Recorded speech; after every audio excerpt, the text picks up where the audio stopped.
और दुनिया के सबसे बेहतरीन इंसान है, इसलिए अपने आप के लिए ताली बजाइए। हम बेहतर क्यों हैं? दुनिया में सबसे पहला विश्व गुरु कोई हुआ तो वो तथागत बुद्ध हुए, भगवान बुद्ध हुए, जो 2500 साल पहले जिन्होंने कैसे जीना है, कैसे उचित जीवन जिया जाता है, कैसे आपका जीवन होना चाहिए, जीवन का लक्ष्य क्या है, मानव धरती पर क्यों आया है और कैसे आपको जीव जंतु मानव प्रकृति को बचाना है, ये पहला ज्ञान दुनिया में किसी ने दिया तो वो तथागत बुद्ध ने दिया, भगवान बुद्ध ने दिया, और इसलिए उनको विश्व गुरु कहा जाता है। उसके बाद आज सम्राट अशोक की जयंती है। उनको क्यों महान माना गया? क्योंकि उन्होंने इसी मगध की धरती से दुनिया को एक रास्ता बताया। वो रास्ता क्या था? कि जो बुद्ध का रास्ता है वही दुनिया में कल्याण का रास्ता है। सम्राट अशोक ने जो सिकंदर, लोग कहते हैं ना कि जो जीता वो सिकंदर, वो झूठ है। जो जीता वो सम्राट अशोक। सम्राट अशोक के दौर में, उससे पहले घनानंद के दौर में जब नंद वंश था, जब मौर्य वंश था, तो सिकंदर सिंधु नदी नहीं पार कर पाया। और उस समय जब मौर्य वंश के शासक जब मौका मिला, जो सिकंदर हमला करना चाहता था, उनके पोते को सम्राट अशोक को जब मौका मिला तो उसी यूनान में उन्होंने दवाइयां भिजवाई। हम लोग क्यों बैठे हैं यहाँ? हम लोग उसी भाईचारा, बराबरी, समतामूलक और मानवता चाहते हैं। सम्राट अशोक का भारत चाहते हैं जिसमें ज्ञान विज्ञान हो, बराबरी हो, भाईचारा हो। आप जान लीजिए, ये जो कहानी कही जाती है कि घरों में ताले नहीं लगते थे, जब इस देश में सम्राट अशोक, चंद्रगुप्त मौर्य और नंद वंश का शासक था, तभी ताले नहीं लगते थे। इस देश में ज्ञान विज्ञान का केंद्र था। तक्षशिला, नालंदा, विक्रमशिला जैसी यूनिवर्सिटियां थी। कब था? जब भारत बुद्ध में भारत था। लेकिन एक बड़ी चोरी हुई, एक सांस्कृतिक चोरी हुई, ऐतिहासिक चोरी हुई। इस देश के मूल निवासी जो धर्म के अनुयायी थे, उनको भरोसे में लेकर छल प्रपंच करके, सामने से नहीं डरा गया, दोस्ती करके, शादी ब्याह करके, छल प्रपंच से उनकी सत्ता छीन ली गई। याद है ना खड़क सिंह का घोड़ा वाली कहानी? हमारे महाराजाओं के साथ, राजाओं के साथ यही हुआ कि उनसे शादी ब्याह किया गया, रिश्ते किए गए और जहर दिया गया, बीच में छोड़ा घोपा गया। लेकिन हम लोग बुद्ध को मानने वाले हैं। कोई गलती कर दे तो भी माफ कर देते हैं। हम लोग छल कपट से नहीं चाहते हैं कुछ। इस देश के मूल निवासी, इस देश के शोषित वंचित सारी तकलीफें सहते रहे। आप समझ लीजिए, उसके बाद बाबा साहब का दौर आया और बाबा साहब ने जो संविधान लिया है, ये जो झूठे लोग, गपोर लोग कहते हैं कि बाबा साहब का संविधान विदेश से लिया गया है, ये झूठ है। बाबा साहब का संविधान सम्राट अशोक के राज से लिया गया है, इसलिए उसमें अशोक स्तंभ भी है और धर्म चक्र भी है। तो भारत का संविधान जो है, जो समतामूलक संविधान है, जो इक्वालिटी, फ्रेटर्निटी, समानता की बात करता है, वो सम्राट अशोक के राज से प्रेरित किया गया है। और मैं बता दूं, जिन लोगों ने हमें जातियों में बांट दिया, ये कुर्मी है, यादव है, कुशवाहा है, हमको वर्ण व्यवस्था में बांट दिया, ये शूद्र है, अछूत है, किसको बांटा? जब तथागत बुद्ध थे, जब सम्राट अशोक का दौर था, तो 4 वंश था। शाक्त वंश के लोग थे, नंद वंश के लोग थे, कोली वंश के लोग थे और क्षत्रिय वंश के लोग थे। जो आज जाट, पटेल, मराठा, गुर्जर, कुर्मी, कोयली है, ये सब किसान थे, इनको क्षत्रिय कहा गया। और कोली वंश में, शाक्त वंश में भगवान बुद्ध थे, बेटी रोटी का रिश्ता होता था। वहीं से इन जातिवादियों ने, चार हमारा वंश था, इसी बोध गया में भगवान बुद्ध को खीर खिलाने वाली कौन थी? नंद वंश की बेटी थी। सब जानते हैं किसने खीर खिलाया था, बताइए। सुजाता कौन थी? तो चार ही वंश थे और हम सब में भाईचारा था, कोई भेदभाव नहीं था। वहीं से जातिवादी लोगों ने चार वर्ण उठाया और हमको, जो खत्रिय थे, जो जमीन के मालिक थे, जो व्यापार के मालिक थे, जो इस देश में दवा, पढ़ाई लिखाई करते थे, उन सबको शूद्र और अछूत घोषित कर दिया। और क्या किया? हमें पढ़ने लिखने से दूर कर दिया। और एक पढ़ाई के बगैर, जो फूले साहब ने कहा है कि विद्या बिन गति गई, गति बिन मति गई, गति बिन व्यापार गया और व्यापार बिना हम शूद्र बन गए, उसी वर्ण कुव्यवस्था से बाबा साहेब ने हमें चार कैटेगरी में बांट दिया, SC ST OBC, और फिर हमें संवैधानिक अधिकार दिया। तो जिनको भी लगता है कि वो धर्म के अनुयायी नहीं है, अगर जो पढ़ेगा लिखेगा वो खुद ब खुद अपने आप को मूल निवासी कहेगा, चाहे वो SC हो, ST हो, OBC हो, अल्पसंख्यक हो, या फिर वो इस देश का किसान हो, खत्रिय हो, क्षत्रिय हो, हम सब इस देश के मूल निवासी हैं। लेकिन मैं इतिहास में नहीं जाना चाहता। ये तो भारत का स्वर्णिम इतिहास था, ये तो भारत का इतिहास था जिस पर आज दुनिया गर्व करती है। आज भारत के प्रधानमंत्री, राष्ट्रपति जब बाहर जाते हैं तो क्या कहते हैं कि मैं बुद्ध की धरती से आया हूं। आज भी थाईलैंड में थे, तथागत बुद्ध के बुद्ध विहार में गए थे। सम्राट अशोक का देश है, लेकिन सोचिए कुछ जो हुआ पीछे हम लोग भूल गए।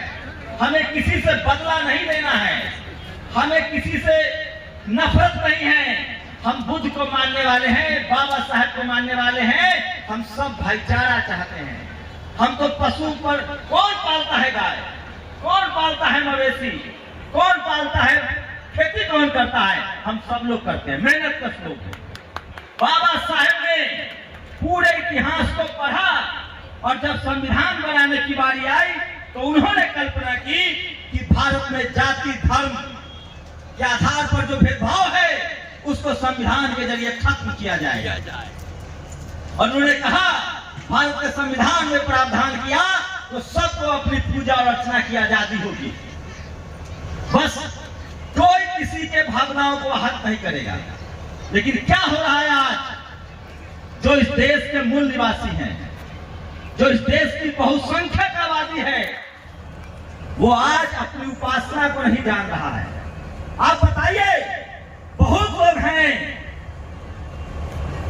जो धर्म से उनको हिंदू कहा जा रहा है? क्या उनको पूजा उपासना की उपाधि है? आज जाति विशेष के लोग हिंदू धर्म के मंदिरों पर कब्जा किए बैठे हैं। आप ट्रस्टी नहीं हो सकते हैं, पुजारी नहीं हो सकते हैं, फिर भी हमें कोई आपत्ति नहीं है। जिनको अपने आप को नीच जाति कहना है, शोषित रहना है, वो उस रास्ते पर चले। जिनको बराबरी का भक्त चाहिए, मान सम्मान चाहिए, दया करुणा में विश्वास रखते हैं, वो धर्म के रास्ते पर चलते हैं। लेकिन सोचिए, संविधान लागू है, उसके बाद भी हमें अपने उपासना स्थल के लिए धरना प्रदर्शन करना पड़ रहा है। और इसका रास्ता क्या है? बाबा साहब का संविधान में वो रास्ता है। कल जो वक्फ बिल आया है वो इसलिए आया है, जब ये सवाल उठ रहा था कि जब मस्जिदों में भी इस्लाम मानने वाले हैं, जब गुरुद्वारों में गुरु नानक साहब को मानने वाले लोग हैं, जब मंदिरों में सिर्फ ब्राह्मण समाज के लोग हैं, तो हमारे बुद्ध विहार में दूसरा क्यों है? इसलिए सब नाटक चल रहा है। इसलिए ये सच है, जो मनुवादी व्यवस्था के लोग हैं, जो जातिवादी व्यवस्था बनाए रखना चाहते हैं, वो बारी बारी से डंडा चलाते हैं। पहले उन्होंने सिखों का नरसंहार किया, हम चुप रहे। 2000 साल से, 1000 साल से जाति के नाम पर बारी बारी से SC ST OBC किसानों पर अत्याचार हो रहा है, हम चुप हैं। क्या जाटों को गोली नहीं मारी गई? वो अपना अधिकार मांग रहे थे। गुर्जरों को मारी गई, जाट गुर्जर पटेल मराठा मारा गया। SC ST OBC Kurmi Yadav Kushwaha के बच्चों का रोज अधिकार छीना जा रहा है। और सोचिए हमारे जो नेता थे, जो पढ़े लिखे नेता थे, सोनेलाल पटेल, उन्होंने धर्म का रास्ता अपनाया और बाकायदा धर्म की दीक्षा ली और बाबा साहब के रास्ते पर चले। इसी धरती पर बिहार के मुख्यमंत्री OBC कमीशन को बनाने वाले मंडल साहब जब मुख्यमंत्री बने तो सबसे पहले यात्रा उन्होंने गया बोध बिहार का किया।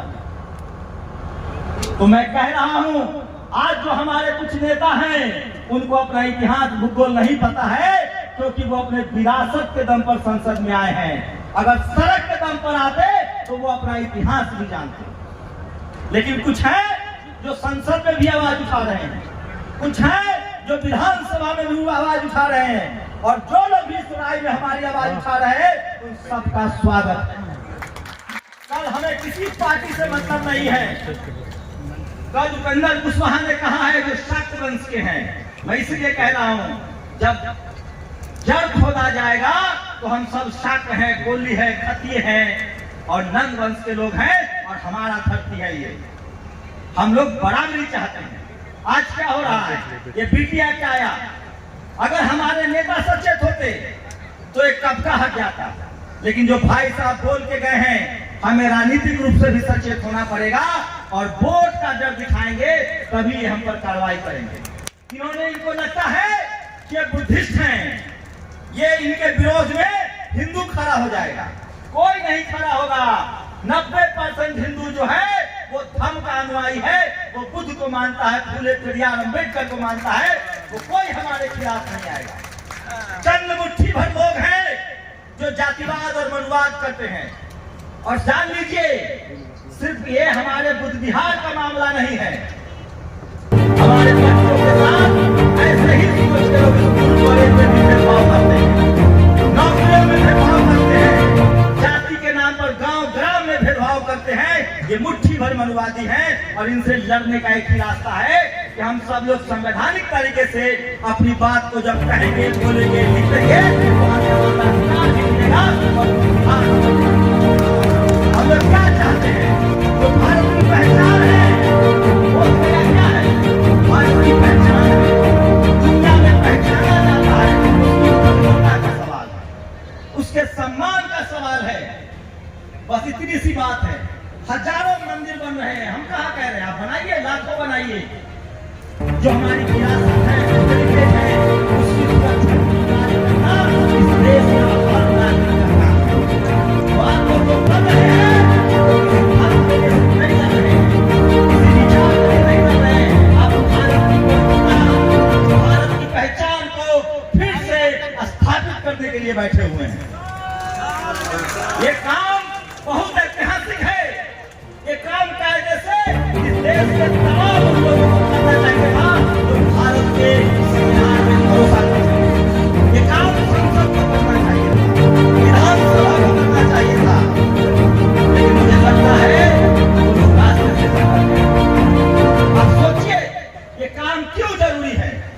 हमें हमारी आस्था का, उपासना का अधिकार संविधान देता है और ये हमारा उपासना स्थल है, जिनका भी है, 5 करोड़ हो, चाहे 5 लाख हो, चाहे 5 हो, चाहे 500 हो, भारत का संविधान कहता है सबका अधिकार बराबर है, सबको बराबर आस्था का अधिकार है।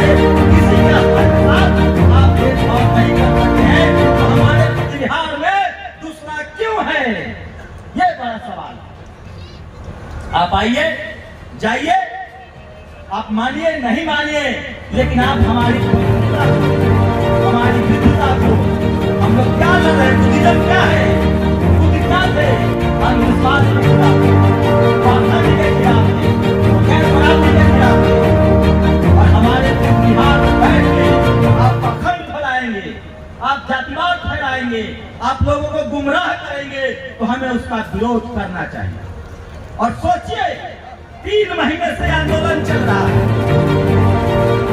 इस देश का 90% आबादी आपके आंदोलन से सहमत है, चाहे वो शब्द हो, चाहे वो इसके समाज के लोग हो, इसकी हो, लेकिन इस देश दुश्मनवादी मीडिया सोया हुआ है। क्यों? उसे लगता है कि हम नहीं बताएंगे तो देश नहीं जानेगा। मैं बता रहा हूं इस आंदोलन को लंदन से अमेरिका से लेकर पूरी दुनिया के धर्मवादी हो रहे हैं। हमको समझ गया कि जो मोबाइल है यही क्रांति है। आपके विचार को, आपकी इस मेहनत को, आपके ज्ञान को दुनिया में देखा, पढ़ा और लिखा जा रहा है। कल प्रधानमंत्री से सवाल पूछा जाएगा, या आपके देश के हम अल्पसंख्यक नहीं, हम बहुसंख्यक हैं। सोचिए, मैं आप लोगों से गुजारिश कर रहा हूँ, हम लोग किसी धर्म के खिलाफ नहीं है, किसी जाति के खिलाफ नहीं है, हम लोग बराबरी के मतलब है और संविधान के साथ हैं। और हम चाहते हैं कि जो संविधान लागू होने से पहले पीटी एक्ट लागू हुआ था ना आकाश जी, 1950 में संविधान लागू हुआ, आप 1949 में लेकर हमारे माथे पर बैठे हुए हैं। थोड़ा तो दिल बड़ा दिखाइए। और ये होगा। और हम कोई राजपाट नहीं मांग रहे, सत्ता नहीं मांग रहे हैं, लेकिन एक बात आप लोग सचेत रहिए, अब लोकतंत्र का दौर है और लोकतंत्र में वोट के चोट से लोग सुधरेंगे। इसलिए आप लोगों से गुजारिश है कि आपका जो ये संवैधानिक अधिकार है, ये जो आपकी आस्था का प्रश्न है, इसके लिए आप लोग संवैधानिक तरीके से सब लोग, जितने लोग इस अभी इस जलसे में शामिल है, इस बैठक में शामिल है, अगर आप लोगों ने रोज 2-2 लाइन सोशल मीडिया पर लिखना शुरू कर दिया तो इनका तख्त मिल जाएगा।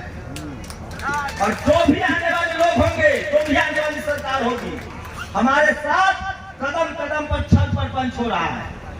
दूसरे धर्मों का सारा मामला कोर्ट में सुलझ जाता है। हमारे मामले को कहा गया कि हम नहीं इंटरफेयर करेंगे, बिहार सरकार करेगी। बिहार सरकार में जो लोग बैठे हुए हैं, उनके कान तक आवाज नहीं जा रही थी। मैं आकाश लामा जी को धन्यवाद करूंगा। मैं तब भी आया था जब मुश्किल से 15 लोग बैठे थे। मुझे भी लगा था कि आकाश लामा कब तक बैठे रहेंगे, एक बार आइए उनके नाम पर ताली बजाइए। इनको भरोसा था कि समाज जुड़ेगा और आज समाज जुड़ा है। और 15 लोग थे जब ये प्रदर्शन शुरू हुआ था। आज पूरी दुनिया आपके साथ खड़ी है। और हम क्या मांग रहे हैं? हम मांग रहे हैं इस देश का इतिहास, हम मांग रहे हैं कि इस देश की जो पहचान है, इस देश का जो दुनिया में मान सम्मान है, जहाँ हमारे राष्ट्रपति, प्रधानमंत्री, हमारे राष्ट्रपति भवन में भगवान बुद्ध की मूर्ति लगी है। हॉल का नाम सम्राट अशोक हॉल है। हम उसकी शुद्धता की बात कर रहे हैं। हम लोग इस देश के असली भारतीय राष्ट्रवादी हैं।